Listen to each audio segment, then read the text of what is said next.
จะยังไงนะฟังฉันสักหน่อย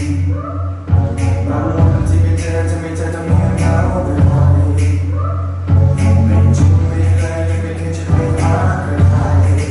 ที่ยังไม่คิดอะไรก็อยากให้รู้ไว้ก่อนนั้นเธอจะทำทำไมก็ใจเย็นสบาย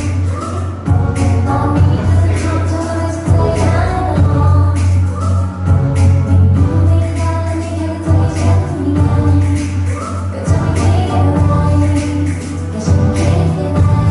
เราจะเกิดเป็นไหมไม่ยังไงก็เด็ดขาดเสพมันลดก็ตายก็อีกคิดมากสื่อสารไม่ต้องขึ้นนกที่ขาแค่คิดจะแค่นั้นฉันไม่สามจะไปยืนตรงไหนจะไปหาแน่จะอยู่ที่ไหนจะไปใส่เป็นไม่ขาดแน่แค่คิดถึงฉันเอาไว้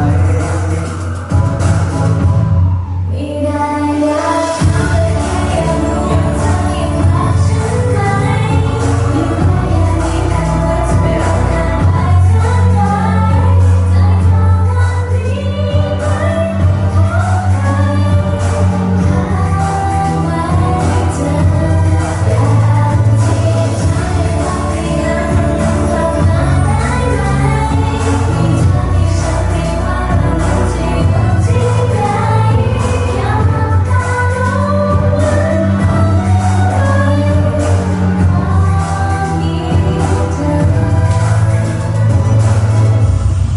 ช่วยดูแลกัน